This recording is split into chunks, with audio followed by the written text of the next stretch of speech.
minimum. V1. Bank angle. Good day everybody and welcome to another video tutorial about the Aerosoft CRJ for Microsoft Flight Simulator. In this video we will start the engines. First we will do the before start items, then we will start the engines and we will finish with the after start items. Okay, let's get going. The flight attendants just told us that the boarding is completed, and if we look outside we can also see the ramp agent, so now it's time to close the doors. On the EFB we have the tab Aircraft, and here you can see that the passenger door, the forward cargo door and the aft cargo door are still open. We just have to click on this icon and they will close.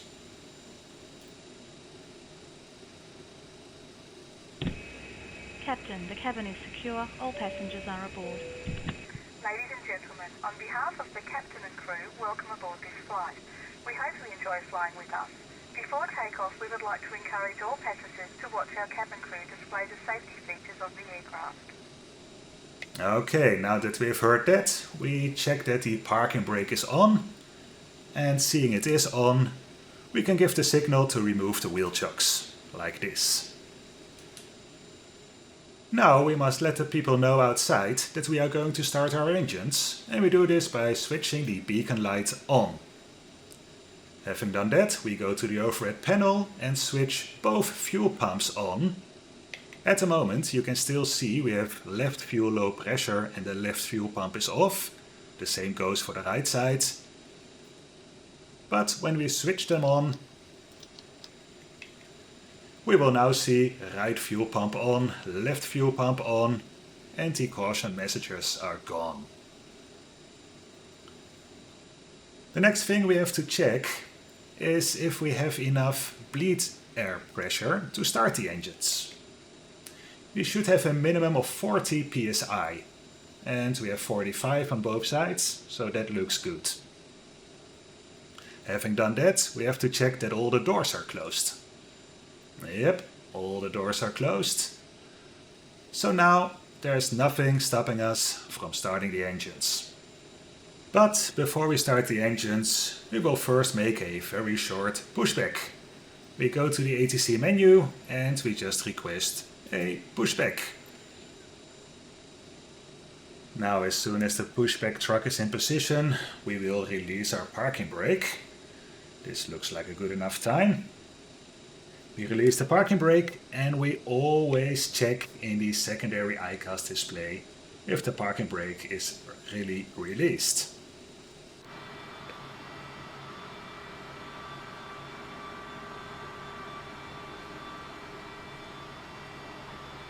Okay, there we go.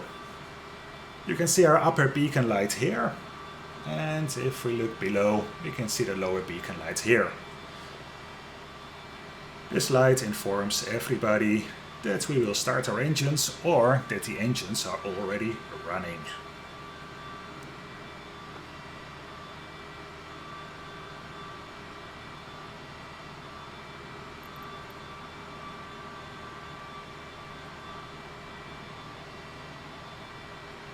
Okay, this should do.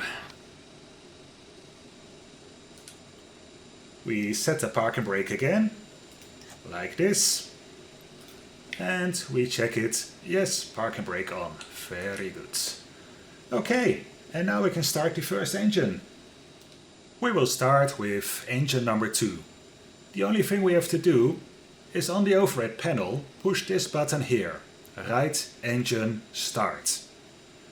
We push it and we see start. We hear the air conditioning packs cutting off, and we can see a fuel flow here and an increase of the N2 on this side.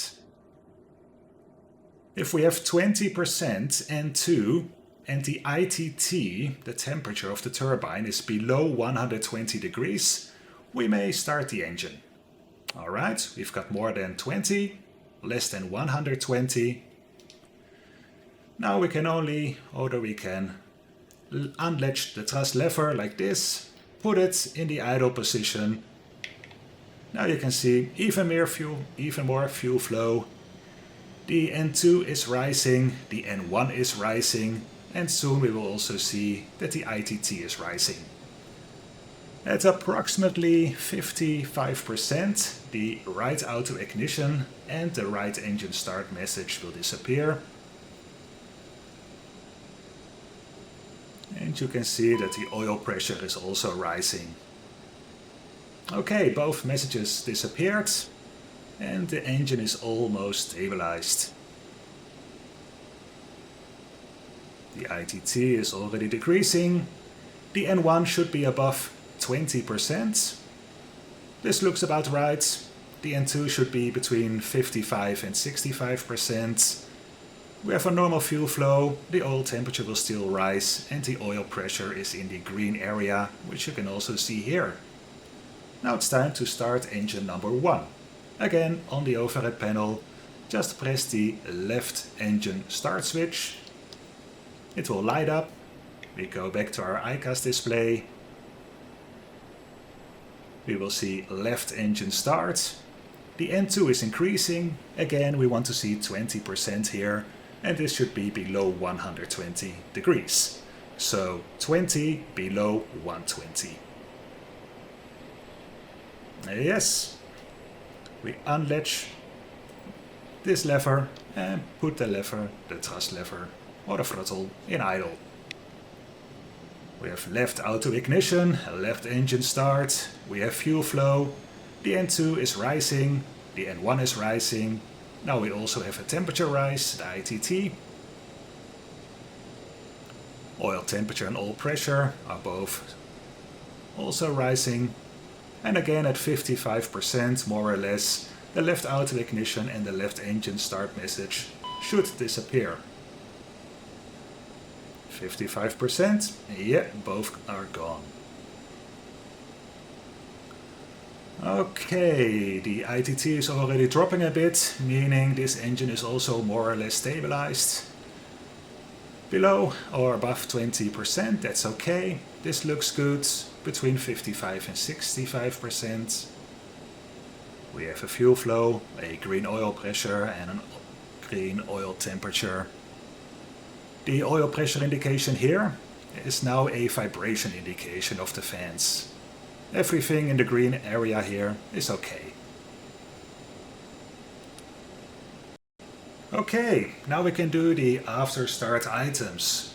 The first thing we have to check is the electrics. We have to make sure that the engine generators are both on and they are supplying their buses. This looks good. We have to do the same for the DC electrical. We check that the TRUs are all powered. We want to count 1, 2, 3 open ties. They're not closed as you can see. And everything looks okay. Having done that, we can do our flow. It's a very short one. The crossflow auto override should be in manual. We do this so that we do not get any imbalance between the left and the right fuel tank. And we put the probes in the on position. We go back to the status page here. We see that we switched on manual crossflow. Again, that's this button here. And this already concludes our after start items. We can now check the EFB for the checklist tab. And we can check this after start one. Generators auto, electrics checked, bleed valves auto, packs on, APU, we leave that on. For the Aerosoft standard operating procedures, we shut down the APU in flight level 100. Anti-ice off, we don't need it, and noseful steering, as soon as we have our taxi clearance, I will put that in armed.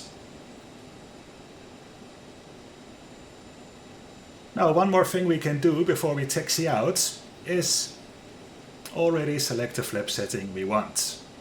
We want a flap setting of flaps 8. We select flaps 8 and we have to check our trim setting on the performance tab 7.8. At the moment it is at 7.5, so we will adjust it to 7.8 like this. Now we can always do the flight control check now or during the taxi, but as we're already talking about it, let's do the flight control check.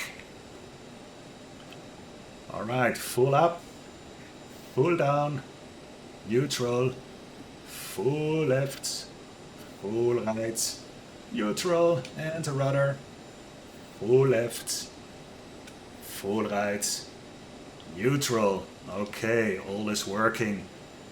Back to the status page, and I want to remove all these white messages here, and you can do that by pushing the status page once again like this, and now they are boxed. If there is any new message, the box will open and you would see the newest message on top.